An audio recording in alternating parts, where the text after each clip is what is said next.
Os avanços tecnológicos e da medicina, em especial no campo da genética, estão desencadeando uma lenta, porém consistente, revolução no tratamento de doenças como o câncer.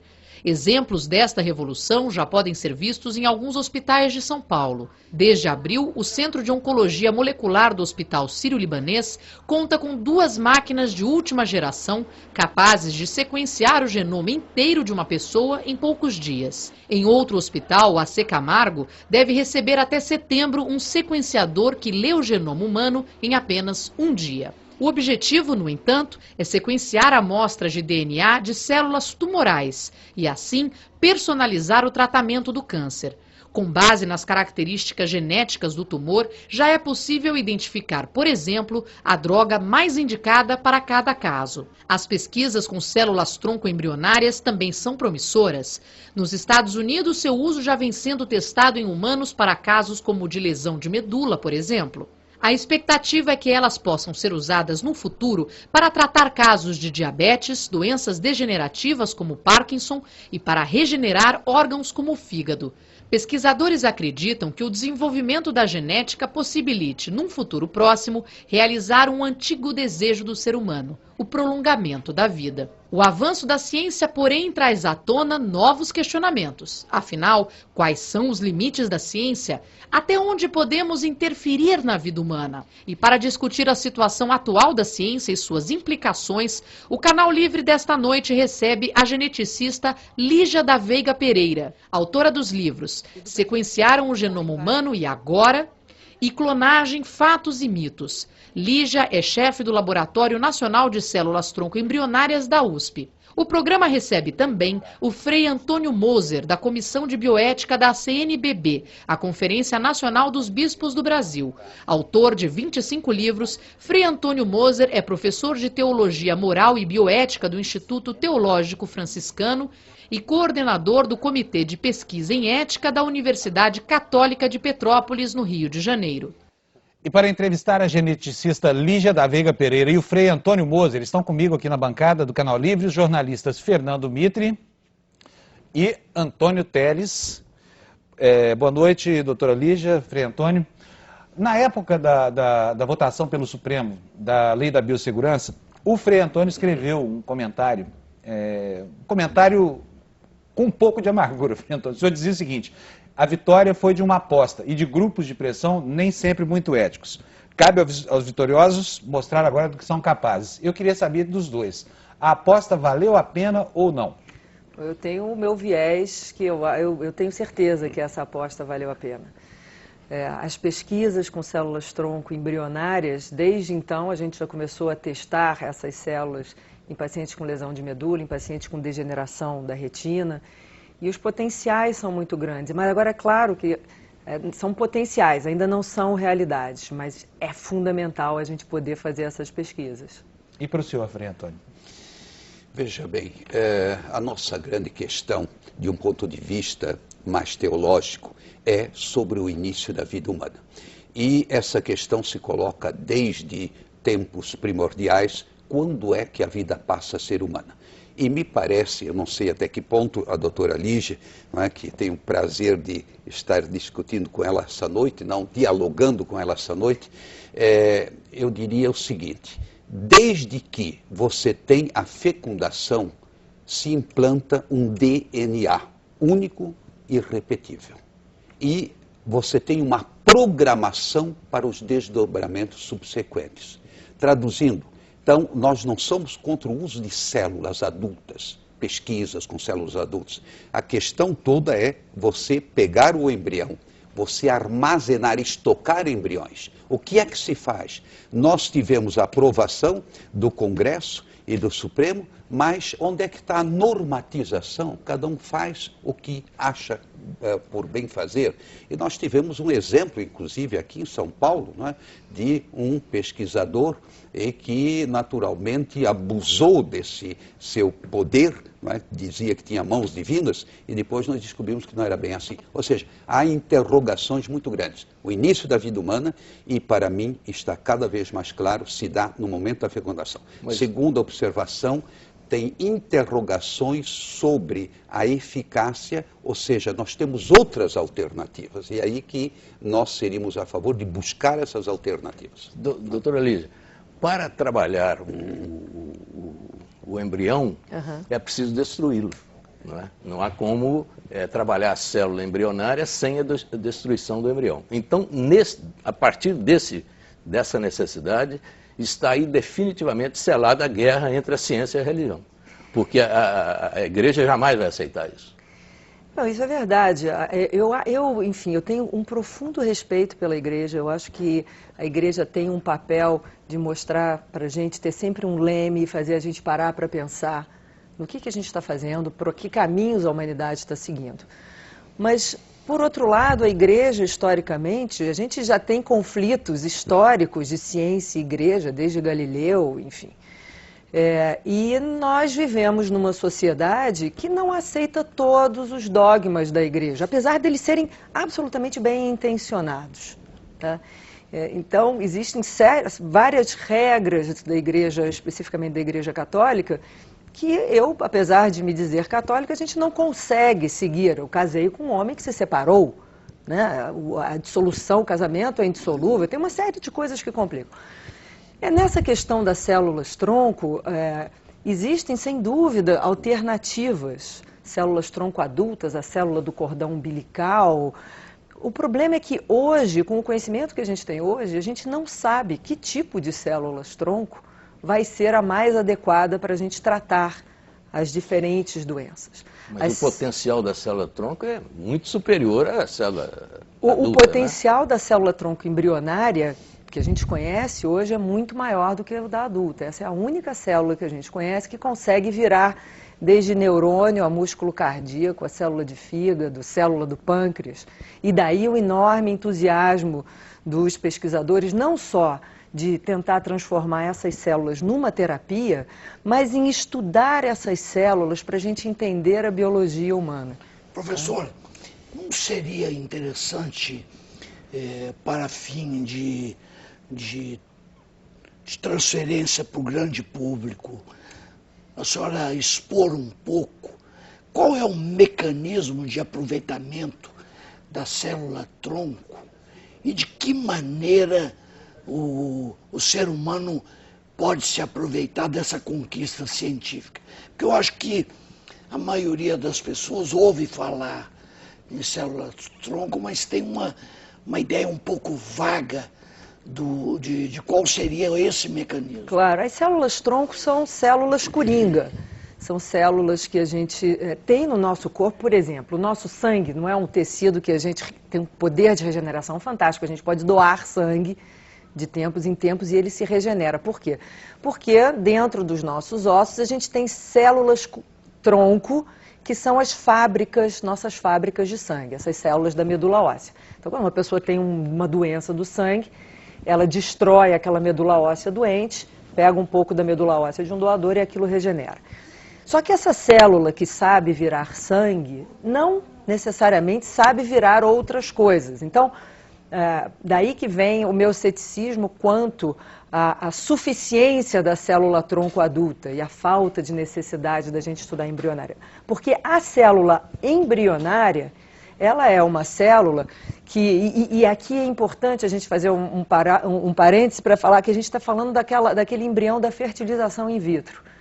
É um embrião que a gente aceitou que seja produzido e seja congelado quando a gente aceitou as técnicas de reprodução assistidas, os bebês de proveta, isso na década de 70.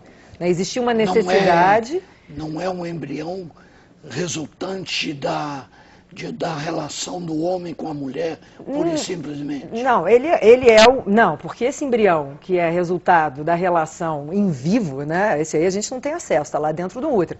Mas aquele embrião que a gente faz para fertilização in vitro, porque um casal não consegue ter filhos da forma tradicional, foram desenvolvidas essas técnicas. E o preço que a gente pagou foi a produção de um número excedente de embriões, um número a mais de embriões. Então são as sobras? São as sobras. A gente não está fazendo, pelo menos aqui no Brasil, nós não fazemos embriões destinados para pesquisa.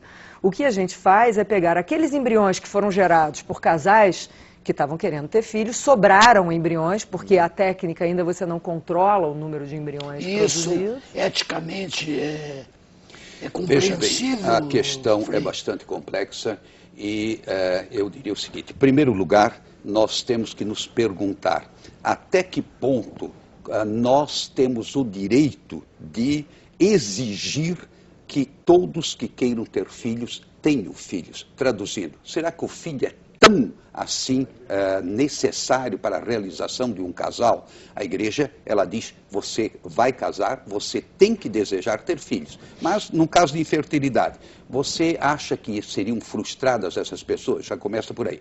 Depois, o próprio processo do congelamento, não é? Da produção do embrião e a produção, no caso do bebê de proveta, tem outros aspectos a considerar, aspectos psicológicos, aspectos afetivos. O que será? Eu estive numa discussão lá na cidade do México com uma venezuelana. Ela dizia, eu não quero conviver com bebê de proveta. Será perfeito, mas intragável. Traduzindo, você começa a deslizar para a eugenia. Esse aqui não serve, aquele serve, vamos escolher o melhor. E esse que é o receio que está em todas essas experiências. Depois, não existe regulamentação. Eu insisto nisso. Frei, mesmo que por que a eugenia seria deplorável? Bom, foi exatamente porque os fascistas, os nazistas exploraram isso de uma maneira extraordinária, ou porque por todo o tempo e sempre foi deplorável? Olha, evidentemente que a eugenia, ela parte de uma concepção muito pobre da riqueza da diversidade humana. E o grande milagre da criação é que todos os seres são originais, todas as células são originais, todas as folhas são originais, tudo é original. Então, eu diria o seguinte, essa riqueza, essa diversidade, quanto mais você vai para o laboratório, não é que o laboratório não possa prestar serviços ao casal, isso é diferente, não é? Subsidiar, mas não substituir. Agora, o que acontece? Você então vai aprimorar o ser humano? Sim, biologicamente, mas psicologicamente, afetivamente e assim por diante. Então, eu diria, estamos numa concepção muito pobre do ponto de vista antropológico. Mas, o ser humano desculpa, é muito mais Eu queria saber complexo. se você há alguma evidência nesse sentido que contribua com isso, quer dizer, sobre efeitos psicológicos gerados por causa do tipo de concepção que a concepção in vitro provocaria, como o senhor disse. Existe algum Olha, em elemento primeiro concreto? lugar, muitos desses filhos de bebês de provetas não sabem quem é o pai, não sabem quem é a mãe, não sabem se houve mesclagem, e você sabe que houve fatos concretos, não é? Aqui no Brasil, não é? Isso aqui veio à tona. Não é? Diz o doutor Abdel Maci. Exatamente. Está se referindo ao Mas doutor Abdel Maci. isso pode ser uma exceção, mas apenas eu diria, quem me garante que? Depois não é toda uma mecanização da vida. E na nossa concepção cristã, eu diria o seguinte, a vida é um dom precioso de Deus.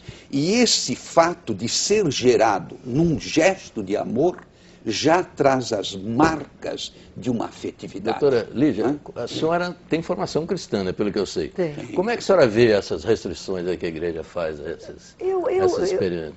Eu acho muito complexo isso, porque toda a medicina, por exemplo, uma pessoa que não enxerga direito, ela naturalmente é assim, ela pode recorrer à medicina, botar óculos e a partir daí ela passa a ver.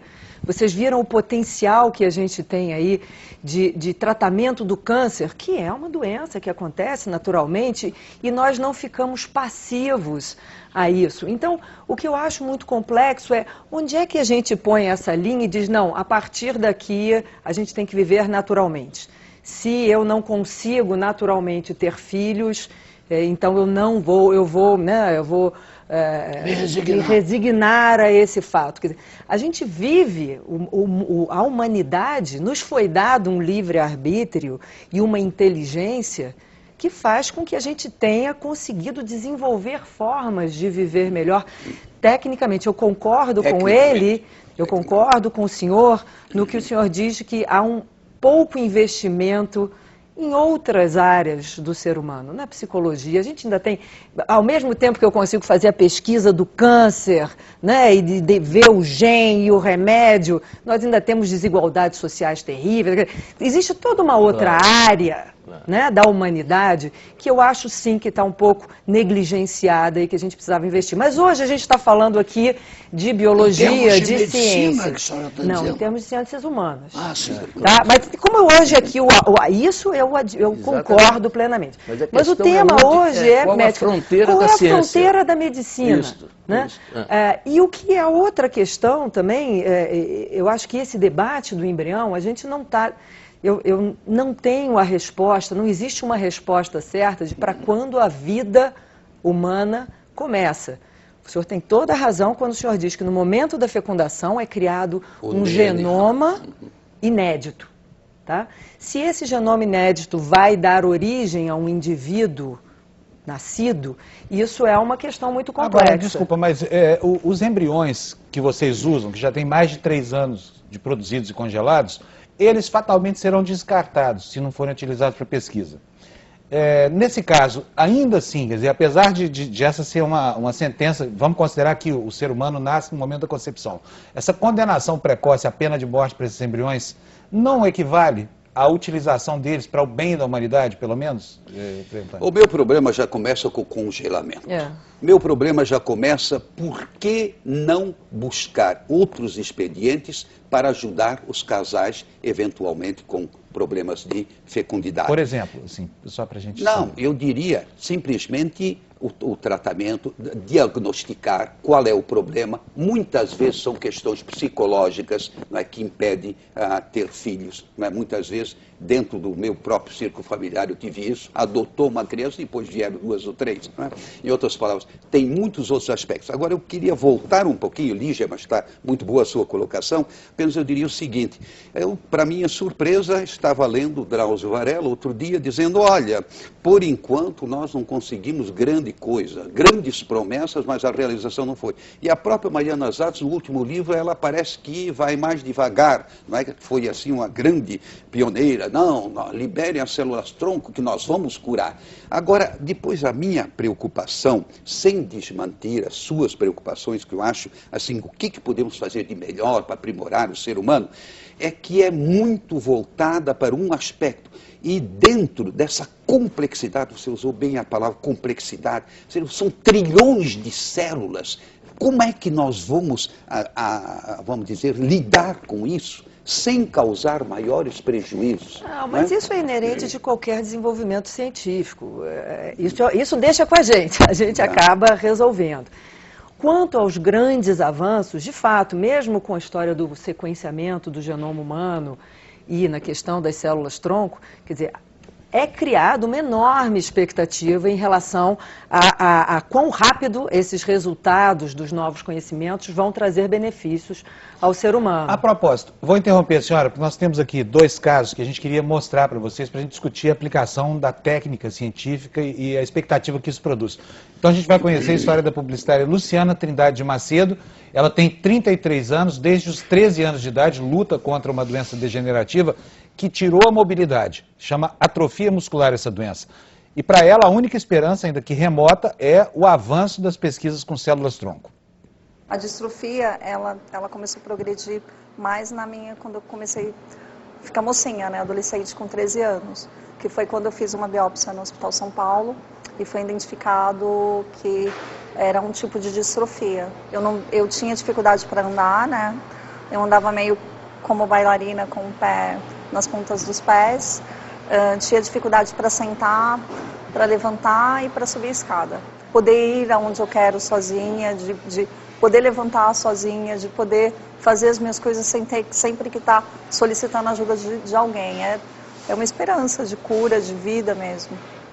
Eu agora estou correndo atrás do tempo perdido para tentar melhorar isso, para ter um pouquinho só de qualidade de vida. Então, as células-tronco, para mim, é o que eu sempre falo, assim, é como se fosse eu vou nascer de novo, é uma esperança de cura, né?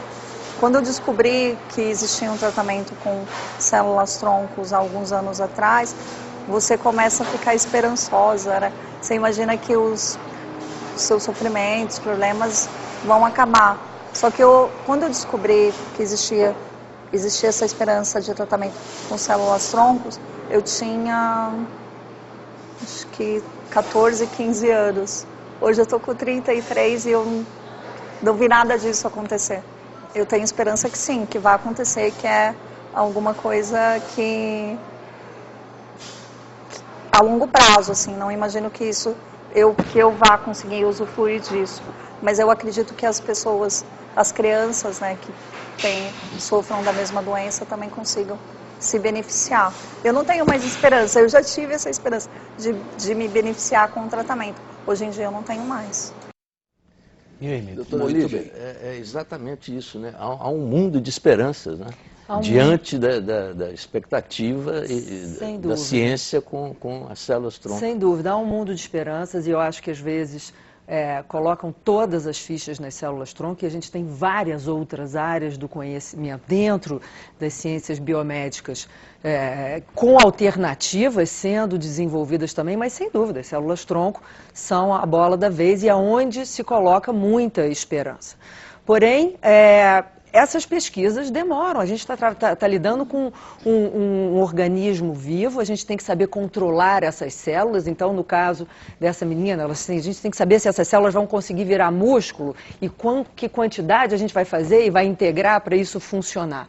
Mas a demora, e mesmo eu entendo o artigo dizendo que até agora não conseguimos nada, até agora a gente não conseguiu fazer a fusão nuclear. E não significa, então, que a gente tem que abandonar isso e deixar para lá, porque está demorando demais, de jeito nenhum. Mas algumas coisas concretas já são feitas. Por exemplo, a medula óssea. Não há tratamento de células tronco na medula óssea? Sem dúvida. Todas as doenças do sangue você trata com transplantes de medula óssea, que são transplantes de células tronco. Células tronco. A gente já tem é concreto. Tronco, adultas. Não embrionárias, adultas. Não, adultas. Não temos problema com células adultas. Não, eu sei, mas com as embrionárias, a embrionária a gente conhece ela há muito menos tempo. No ano passado, iniciaram-se testes em indivíduos com lesão de medula, com as células embrionárias. Possibilidades muito maiores.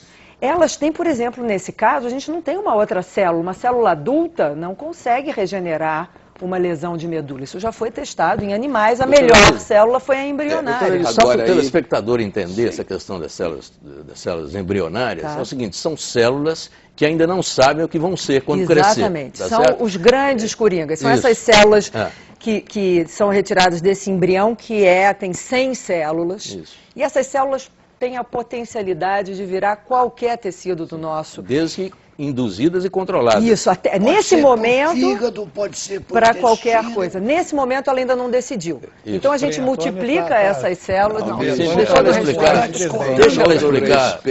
Deixa a doutora Lígia explicar direitinho. Você pode multiplicar essas células sem que elas percam essa capacidade de células coringa. E aí, se você quer tratar de distrofia muscular, a gente vai entender como fazer elas virarem músculo, que a gente vai transplantar, ou como virar células que produzam insulina para cuidar de uma diabetes. E em modelos animais, as células embrionárias são as que apresentam um efeito terapêutico mais importante para essas doenças todas. Quer dizer, a gente não tem nenhuma predileção à toa ou sádica de usar esses embriões. É porque, do ponto de vista técnico e biológico, essas são as células que a gente, observando, vê que tem o maior potencial. Não significa que não existam outros grupos tentando alternativas. Em animais, macacos, ratos, cachorros, já foram experimentadas células embrionárias e elas cumpriram fielmente o esperado, que é regenerar áreas distintas do corpo. A gente vê, assim, tem doenças com mais sucesso ou não, mas, por exemplo, elas conseguem tratar um diabetes num camundongo, ou conseguem regenerar, devolver alguns movimentos de um rato com lesão de medula. Na distrofia muscular ainda tem menos sucesso, porque o músculo é um tecido muito...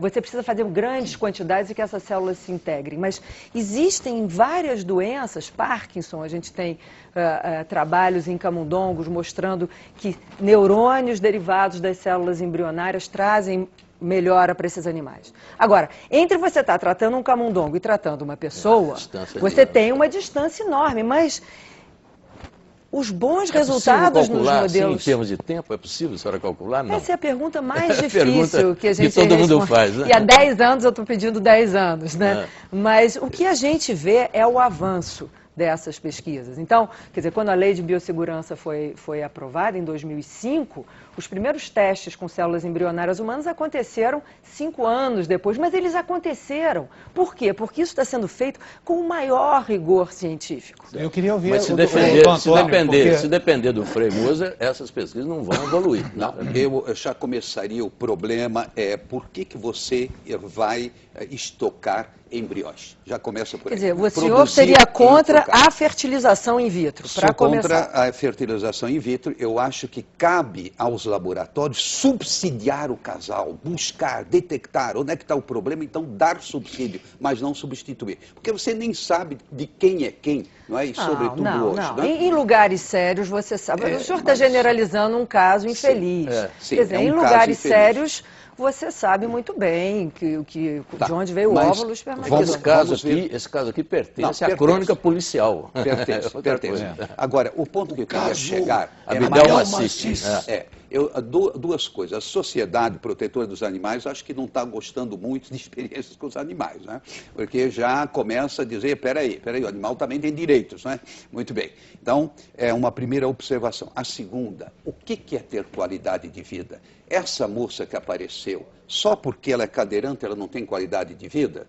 Ela pode ter uma extraordinária qualidade de vida. Ela não tem mobilidade, mas ela tem uma inteligência, a gente logo percebe pelas colocações, muito desenvolvida. Você pode ter uma espiritualidade muito sólida. Traduzindo, nós temos que olhar o todo do ser humano. E de qualquer forma... Sem querer contrariar o senhor, mas se o senhor perguntasse a ela, eu suponho que ela responderia que a volta à mobilidade, se existe uma chance para isso, sim, seria sem sinônimo dúvida, de se existisse recuperação da uma qualidade. chance. Agora, essa chance, ela pode ser procurada por outros caminhos. Aí eu volto a insistir, células adultas, etc. Não teria problema. Mas deixa voltar à questão de qualidade de vida. Vejam bem, por ocasião do debate lá no Congresso Nacional, sobretudo no Senado, estive lá, foi, aliás, uma coisa muito armada, mas, de qualquer forma, o que eu percebia? Ai, coitado dos cadeirantes, infelizes, etc. Quem me diz que um cadeirante é infeliz? Pode ser que ele seja mais feliz do que nós. Depende da sua concepção de vida, da sua concepção de perspectiva para além da morte. Ou seja, um dia todos nós vamos ser ou cadeirantes, ou andar de bengala, ou então, não é? Ou morre cedo, ou morre então. Em outras palavras, mas a discussão é outra, porque a discussão é a evolução da medicina, a evolução da ciência. Perfeito. A ciência a serviço do aperfeiçoamento da saúde humana. Não, essa é a questão. Nós somos a favor da evolução das ciências, não há dúvida nenhuma. Isso eu diria mais, a igreja, ela sempre foi a promotora da ciência. Olha para trás, onde é que se desenvolveram as ciências? Galileu Galilei não concordaria. Não, ele concordaria, porque o problema dele era outro, era de relação, digamos assim, com a autoridade. Agora, de qualquer forma, pesquisando quantos cientistas eram profundamente religiosos, mas, sobretudo, eu começaria, as universidades nasceram onde? Na sombra das igrejas, não é? A filosofia se desenvolveu onde? Na sombra das igrejas, e assim por diante. E assim também, se você pesquisar, mesmo num Google da vida, você vai ver lá cientistas, não é? Religiosos, católicos, muçulmanos, ou então judeus, etc. É uma infinidade. Traduzindo, eu acho que não é que a religião cause um obstáculo, ela apenas tenta colocar parâmetros para que nós não caiamos, sobretudo, nessa tentação. Doutora Lígia não concorda com o senhor. Concorda, doutora Lígia? Não, eu acho que a religião tem a sua voz, ela deve expor a sua posição, mas nós vivemos numa sociedade democrática, que você tem várias opiniões diferentes, e a composição dessa sociedade é que vai decidir, no final das contas, o que a gente vai achar ético e moral fazer ou não. Mas eu acho que todas as vozes têm que ser ouvidas. Nós vamos... A senhora quer complementar? Por favor, eu vou chamar um outro caso diferente desse. Posso chamar? Eu gostaria só de lembrar. Há um conceito da ética de Spinoza que fala que o próprio Deus, após a criação, ele se afastou das questões em nome da liberdade, do livre-arbítrio, se afastou das questões terrenas, de tal maneira que ele permite que as coisas aconteçam independente de limites. Por que a igreja insiste em limites? A igreja não insiste em limites. Por exemplo, vamos supor o caso da energia atômica, a bomba atômica. Teoricamente, você pode soltar a bomba atômica, experimentar, vamos ver o que dá, não é? Mas o bom senso vai dizer, não, isso aí é desumano. Bom, isso é apenas um exemplo. Eu voltaria a essa sua colocação extraordinária. Deus nos confiou a administração de tudo, absolutamente tudo. Do nosso liberou, geral. Liberou, desde que você haja com sabedoria. Agora aí é que, a doutora Lígia, com todo o respeito, eu diria, não somos nós que produzimos a ética, nem nós da igreja. A ética é ethos, é humanidade, é o respeito profundo diante de toda a criação, diante do ser vivo. Não é que vocês, pesquisadores, não tenham, não é? E essa busca é louvável, eu acho que é uma virtude, tem que buscar. Só que, para que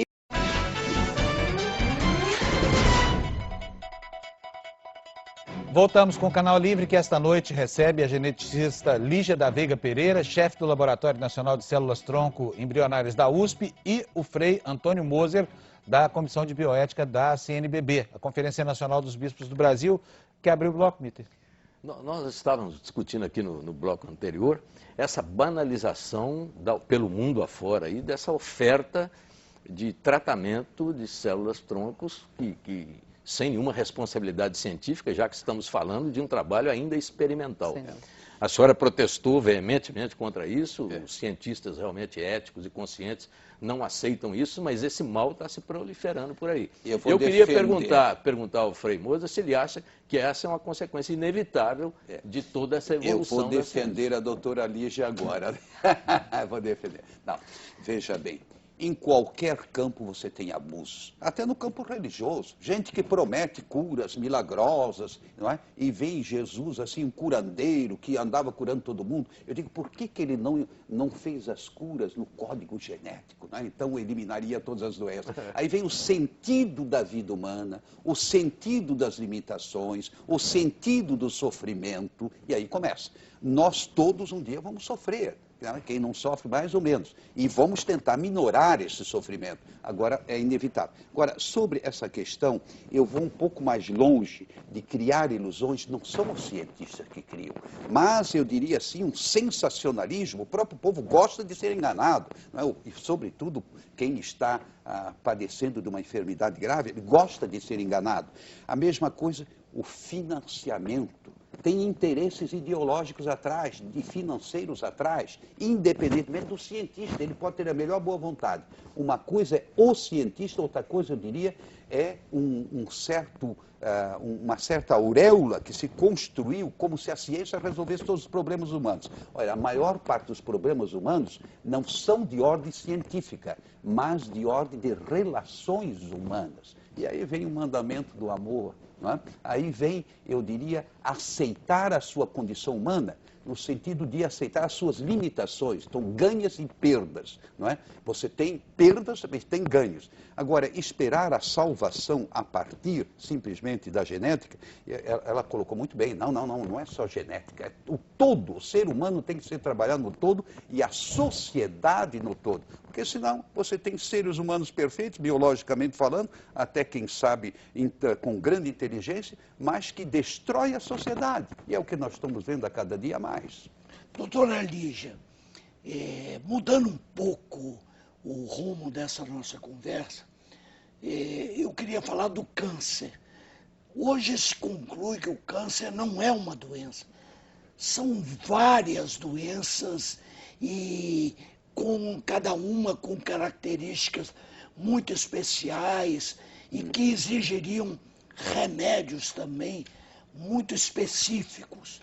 Eu pergunto, de que maneira as células-tronco, o desenvolvimento da pesquisa de células-tronco e do genoma podem fazer com que acelere a cura de todas essas complicadas doenças, que significa câncer. O câncer, ele é fundamentalmente uma doença genética. Ele se inicia quando uma célula nossa sofre alguma mutação, alteração no seu DNA, e ela perde aí o controle da multiplicação. Então, eu acho que o quanto mais a gente conhecer sobre as características genéticas dessa célula que perdeu o controle, porque, veja, quando você trabalha com uma doença infecciosa, uma bactéria, é muito fácil a gente desenvolver um remédio que diferencia a bactéria das suas células normais. O grande desafio no tratamento do câncer é você conseguir drogas que ataquem a célula cancerosa e não ataquem as suas próprias células, porque elas são muito parecidas, né? Então, quanto mais a gente, e como vocês mostraram, esse aumento de tecnologia nos hospitais de câncer aqui no Brasil e em São Paulo, quanto mais a gente conhece sobre esse genoma das células do câncer, mais específicas vão ser as terapias que a gente vai conseguir fazer. Do ponto de vista da célula-tronco, a gente acha que quando um câncer volta é porque no meio daquele tumor existem células-tronco do câncer, células-tronco que são capazes de dar origem àquele tumor de novo. Então, estudando as células-tronco, a biologia das células-tronco, a gente pode aplicar isso para a ideia do tumor e procurar nesse tumor que células são essas que sozinhas conseguem dar origem. E aí desenvolver terapias para atacar essas células formadoras do tumor. Mas o sequenciamento de genomas que já se faz com grande facilidade, já atende a isso que o Telles colocou, quer dizer, especificar o tratamento e o tipo de câncer. Sem dúvida. Isso já se faz. Isso já se faz. E a gente já conhece alguns tratamentos específicos, mas para poucos tipos de câncer. Você colocou muito bem, existem vários tipos diferentes. Mas a promessa é que quanto mais a gente consiga estudar e a velocidade que a gente consegue sequenciar esses genomas, melhor a gente conheça cada tipo de câncer e melhor serão as terapias. Dom Antônio, eu sei que o senhor quer falar, mas eu tenho que fazer uma paradinha aqui agora. O senhor fala na volta no próximo bloco, tá bom? Então o Canal Livre faz mais uma parada, a gente volta daqui a alguns instantes. Até já.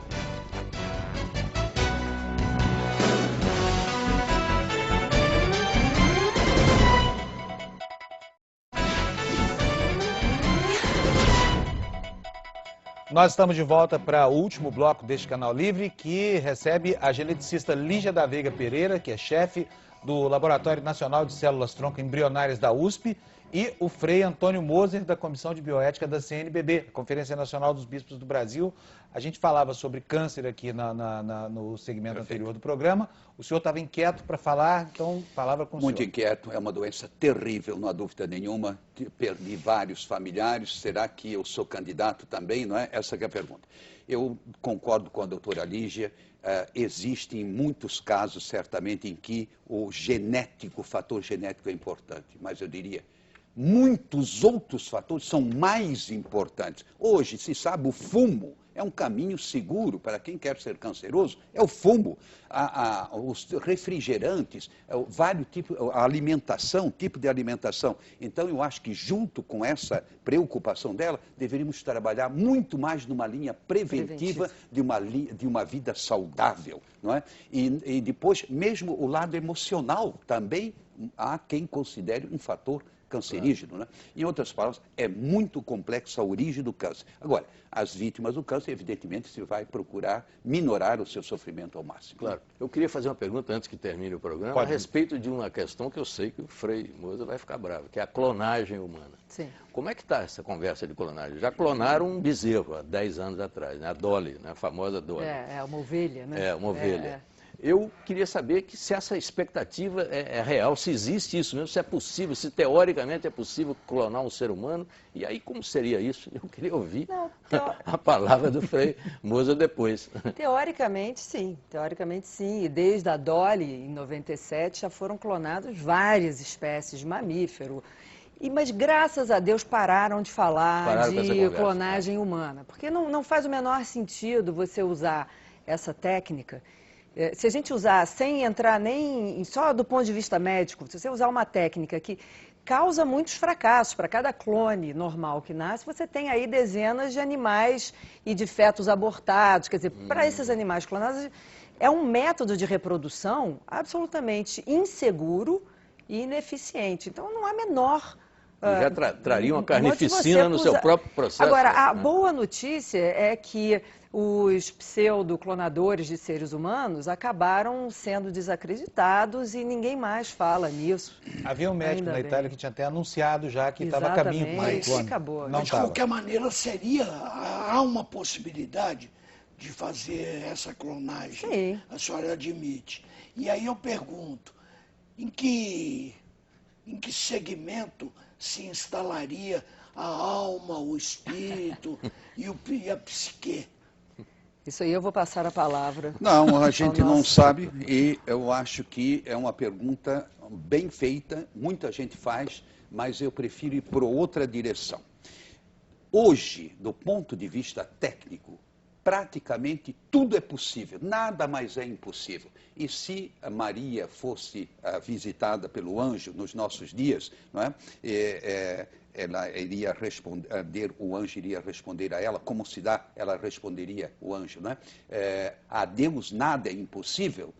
Aí Maria ia dizer para nós também não. Tudo é questão de tempo. Tudo é possível, mas nem tudo que é possível é eticamente conveniente, aceitável, e o bom senso vai nos dizer, temos que estabelecer limites, não arbitrários, mas a nossa própria identidade humana, para salvaguardar a nossa humanidade, ela exige que nós respeitemos certos limites. Bom, estamos chegando aqui ao fim do nosso programa. Agora cada um de vocês tem 1 minuto para as suas considerações finais e eu começo com a senhora, doutora Lígia.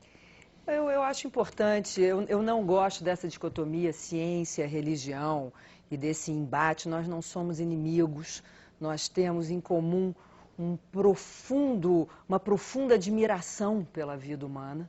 E essa admiração pode se manifestar de formas diferentes. Nós temos essa curiosidade de querer entender, nos mínimos detalhes, como funciona a vida. Nós temos até a pretensão de querer criar novas formas de vida.